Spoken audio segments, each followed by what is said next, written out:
Hello friends, എല്ലാവർക്കും പുതിയൊരു വീഡിയോയിലേക്ക് സ്വാഗതം. ഇന്നത്തെ കഥയിൽ വസുന്ധരാമ ശ്രീകുട്ടിയോട് പറയുന്നുണ്ട്, മോൾ ഇനിയും വരുമ്പോൾ ഈ വീട്ടിലാണെങ്കിൽ മുത്തശ്ശിയുടെ കൂടെ കിടക്കാം, അപ്പോൾ കഥയൊക്കെ പറഞ്ഞു തരാമെന്നൊക്കെ പറയുന്നു. പിന്നീട് വസുന്ധരാമ അശ്വതിയോട് പറയുന്നുണ്ട്, മോളോടാണെങ്കിൽ ഐശ്വര്യ മോശമായിട്ട് പെരുമാറിയതൊന്നും മനസ്സിൽ വെക്കരുതെന്നൊക്കെ, മോള് പോയിട്ട് ശ്യാമയും അമൃതയൊക്കെ കാണാനെന്നൊക്കെ പറയുന്നു.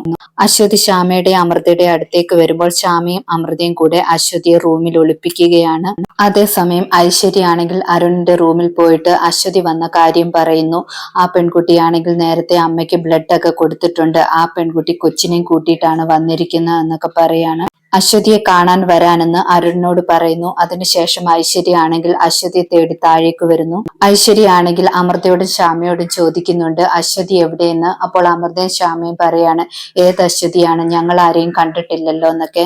ഐശ്വര്യ ഓരോ റൂമിലേക്ക് മാറ്റിക്കൊണ്ടാണെങ്കിൽ അശ്വതിയെ മറച്ചു പിടിക്കുകയാണ് അമൃതയും ശ്യാമയും. അതേസമയം അരുൺ ആണെങ്കിൽ താഴേക്ക് വരുമ്പോൾ ശ്രീകുട്ടിയെ കാണുന്നു. ശ്രീകുട്ടിയോട് സംസാരിക്കുന്നു. അരുണിനാണെങ്കിൽ ശ്രീകുട്ടിയെ ഒരുപാട് ഇഷ്ടപ്പെടുന്നു, എന്തോ ഒരു അറ്റാച്ച്മെന്റ് ഉള്ളതുപോലെയൊക്കെ ശ്രീകുട്ടിയോട് തോന്നുകയാണ്. അരുൺ ശ്രീകുട്ടിയോട് പറയുന്നുണ്ട്, എന്റെ കൂടെ മുകളിലേക്ക് വാ, നമുക്ക് അവിടെ ഇരുന്ന് കളിക്കാമെന്ന് പറഞ്ഞിട്ട് ശ്രീകുട്ടിയും കൂട്ടിയിട്ട് മുകളിലേക്ക് പോകുന്നു.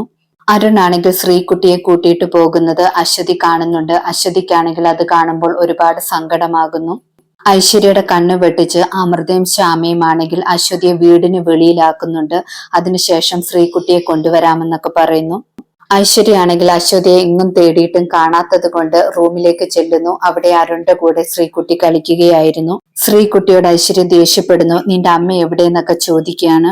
അരുൺ അപ്പോൾ ഐശ്വര്യ വഴക്ക് പറയുകയാണ്, കുട്ടികളോട് ഇങ്ങനെയൊക്കെയാണോ സംസാരിക്കുന്നത്, ഇങ്ങനെയാണോ പെരുമാറുന്നത് എന്നൊക്കെ ചോദിക്കുന്നു. ഐശ്വര്യ അപ്പോൾ അരുണിനോട് ദേഷ്യപ്പെടുകയാണ്, നിങ്ങളുടെ കുട്ടിയെ പോലെയാണല്ലോ നിങ്ങൾ സംസാരിക്കുന്നത് എന്നൊക്കെ ചോദിച്ചിട്ട്. ആ സമയത്ത് വസുന്ധരാമ അവിടേക്ക് വരുന്നു. എന്താണ് പ്രശ്നമെന്ന് ചോദിക്കുന്നു. അരുൺ അപ്പോൾ പറയാണ്, ശ്രീകുട്ടിയോടാണെങ്കിൽ ഐശ്വര്യ മോശമായിട്ടൊക്കെയാണ് പെരുമാറുന്നത്, ദേഷ്യപ്പെട്ടെന്നൊക്കെ പറയുന്നു.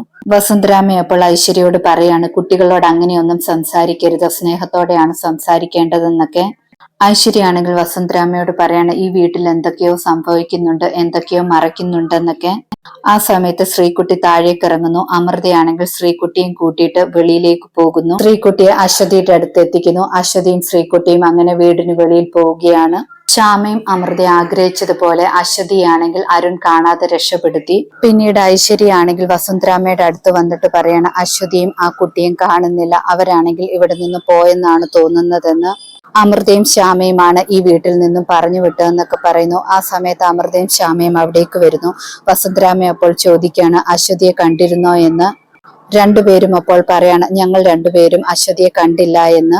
ഐശ്വര്യ അപ്പോൾ പറയാണ്, ഇവർ രണ്ടുപേരും കൂടെ പറഞ്ഞു വിട്ടതാണെന്ന്. വസുന്ധരാമ അപ്പോൾ പറയാണ്, അവരെന്തിനാണ് അങ്ങനെയൊക്കെ ചെയ്യുന്നത്, അങ്ങനെയൊന്നും ചെയ്യത്തില്ല എന്ന് പറയുന്നു. പിന്നീട് അരുണിനോട് ഐശ്വര്യ പറയുകയാണ്, ആദിത്യേട്ടൻ കാണാതിരിക്കാൻ വേണ്ടി അമൃതയും ശ്യാമയും കൂടെ ആണെങ്കിൽ അശ്വതി എവിടെ നിന്നും ഒഴിവാക്കിയതാണെന്നൊക്കെ. അരുൺ അപ്പോൾ പറയുന്നു, അങ്ങനെ ഉണ്ടായിരുന്നുവെങ്കിൽ അമൃതേട്ടത്തെ ആണെങ്കിൽ ബഹളം വെച്ചേനെ, പക്ഷെ അങ്ങനെയൊന്നുമല്ലല്ലോ, ശ്യാമയും അമൃതേട്ടത്തെയും ആണെങ്കിൽ നല്ല സന്തോഷത്തിലായിരുന്നു എന്നൊക്കെ പറയുന്നു. ഐശ്വര്യ അപ്പോൾ പറയാണ്, എനിക്കോ അരുണിനോ അറിയാത്ത എന്തോ കാര്യങ്ങൾ ഈ വീട്ടിൽ നടക്കുന്നുണ്ടെന്ന്. ഇതോടെ ഇന്നത്തെ കഥ അവസാനിക്കുന്നു. പുതിയ കഥയുമായി വീണ്ടും കാണാം. താങ്ക്